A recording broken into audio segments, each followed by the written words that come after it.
It's 10 a.m.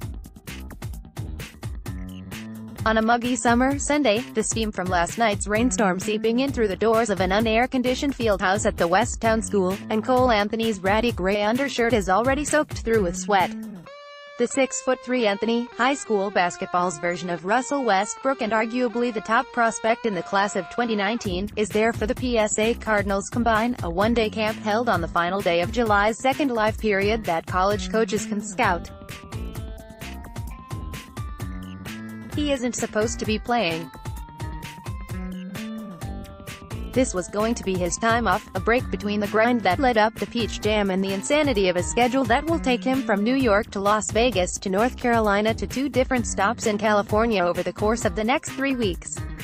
He'll be on the road for 18 out of 20 days, including 13 straight as he bounces from CP3's camp to Steph Curry's camp to the Nike Skills Academy. But here he is, running through shooting drills, busting his ass defensively one-on-one and putting on a clinic in how to run ball screens against players that are being recruited by high major programs across the country and, at the same time, look out of place on a basketball court with Anthony. This wasn't a show put on for the coaches in attendance. This is who Anthony is, who he has always been. His work ethic is on a level that's unmatched for his age, Terrence Munch Williams, who runs the PSA Cardinals program, said. His mom could be Celie from The Color Purple and his dad could be Prop Joe from The Wire, it wouldn't matter. He is who he is. John Lopez, Nike. You don't have to run in scouting circles that long to hear a player diagnosed with 4-car garage syndrome. The definition is self-explanatory. Kids that come from money tend to play a certain way that differs from kids that don't. For many, basketball is a way out of whatever situation they are living in, and when you don't need the sport to better your station in life, success may not be as important. That shows up on the court. Cole Anthony has never wanted for anything. His father, Greg, played a decade in the NBA and has been a mainstay on basketball broadcasts for Turner and CBS since his retirement. His mother, Crystal McCrary-McGuire, is an author and a filmmaker with a law degree. His stepfather, Ree McGuire, is a former basketball player at Harvard that has gone on to become the global head of corporate and investment banking for Citigroup. His stepmother is a Duke-educated doctor with a dermatology practice. It would have been easy for Cole to fall in with New York City's elite, living a life that could be featured on an episode of Gossip Girl. He didn't. His parents won't even give him a credit card. The greatest compliment that I ever got about him, Greg said, people would tell me, he plays like he's hungry. He plays like he's poor. It's a mentality that his family has worked hard to instill in him. Just because he's lived in a household with means, just because he's been exposed to a lifestyle that few people in the world get to see did not mean that he was going to be handed anything. Everything that he gets, he works for, from clothes and cell phones to on-court hours spent with a trainer. There were no free rides. Everybody around Cole has worked for what they have, McCrary-McGuire said. Not that you have that many black people that are trust fund kids anyway, but whatever success we have achieved, we earned. My parents raised me right, Cole said. They don't hand anything to me in life. What they do hand to me is knowledge. What has made that process easier as Cole's profile has risen over the last couple of years is that there is no jockeying for influence over him and his future.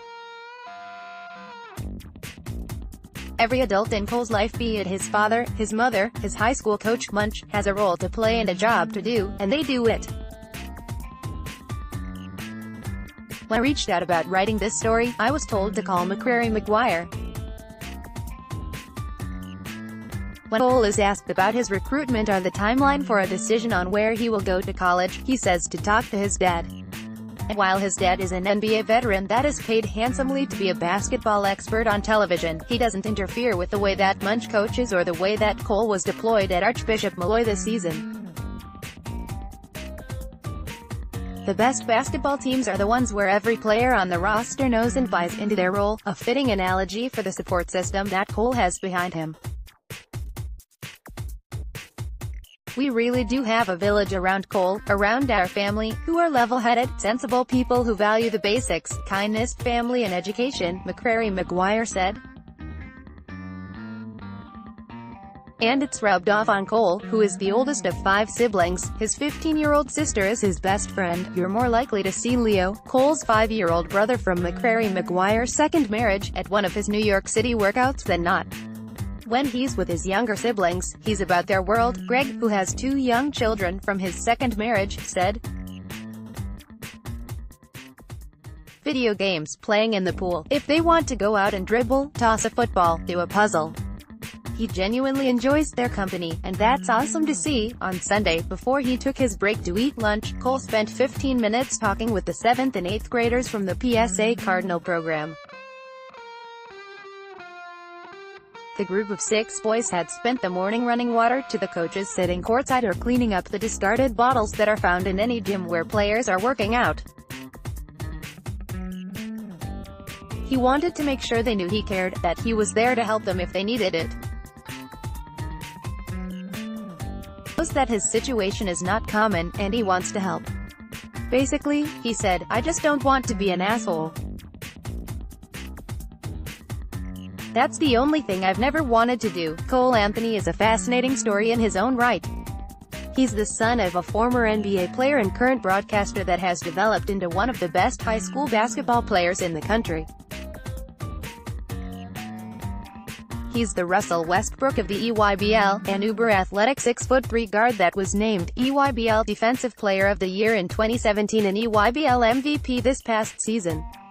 He's a big-time scorer with a 43-inch vertical that rebounds the ball and competes on every possession.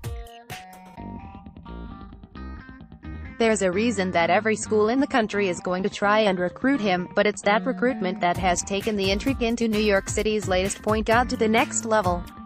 Because, to date, Cole has provided next to nothing when it comes to hints about where he will be playing his college ball.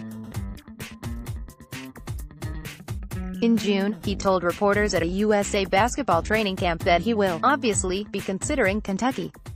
He told reporters at Peach Jam that he's spoken to Bill Self a few times.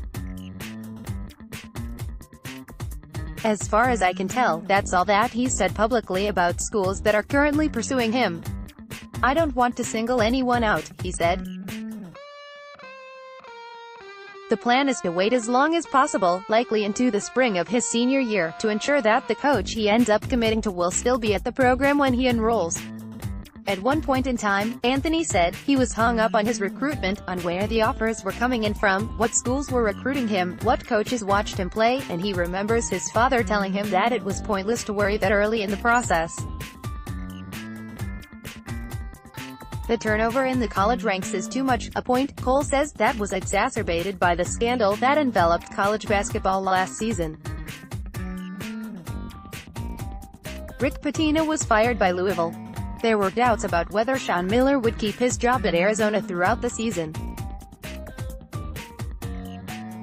Bill Self is under scrutiny at Kansas over the Jayhawks' presence in the second round of charging documents the FBI released in April. There's still a year left before I even have to go to college, Cole said.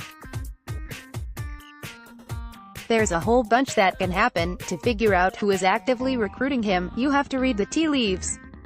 Roy Williams, North Carolina, and Dana Altman, Oregon, were mainstays at his games at Peach Jam.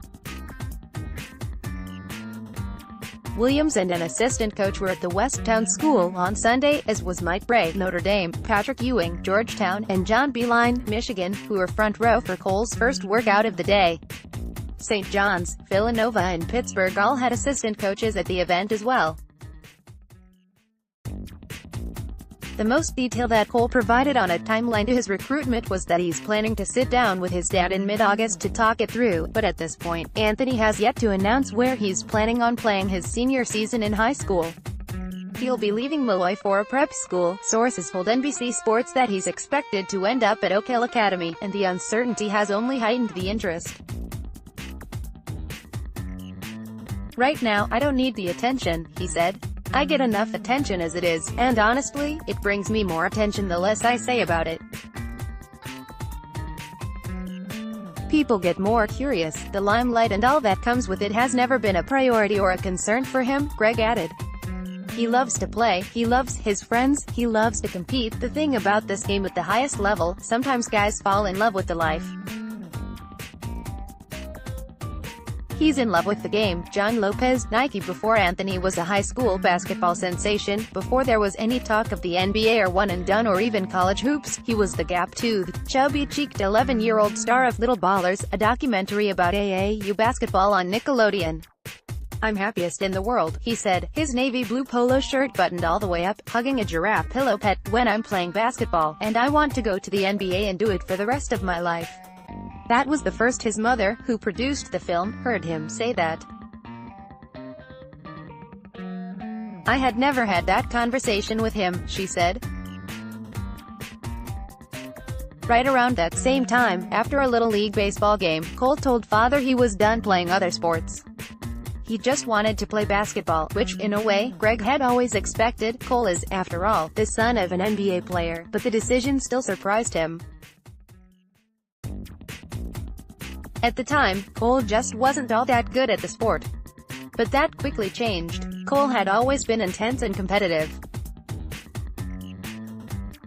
When he was young, he used to count the number of Cheerios that were in his bowl to make sure his sister didn't get more than him. When he was 3, he lost his first race to a 9-year-old, and was inconsolable. He would get mad and aggressive playing youth sports.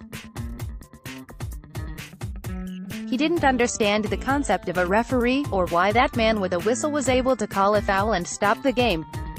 He just wanted to win, and that wasn't always easy for his parents to deal with. "Cole is this alpha male dude," McCrary McGuire said. "He was a lot.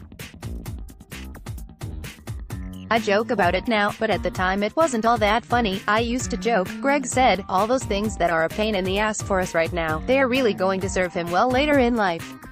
They have." Basketball became the outlet, his competitiveness being all the motivation he needed. "Cole is his own worst critic," McCrary McGuire said. "It's personal for him," Greg said. And as much as his parents would like to take credit for that, this is something that Cole was born with. They challenge him. When Cole says he wants to be the best, they ask him if he's done everything in his power that day, that week, that month, that year, to reach that goal. When he says he wants to work out with Chris Brickley, trainer to many of the NBA's biggest stars, he's the one that has to make the call and schedule the appointment and get there on time. But the truth is that it probably wouldn't matter. You try to teach your kids good values and work ethic, but I think the individual has to take the ownership, Greg said. "I give him a lot of credit. That's who he is. If he has a goal, he really works towards it. Basketball is something he's passionate about. I think you're always proud when your child has a passion for something and they have the opportunity to excel at it.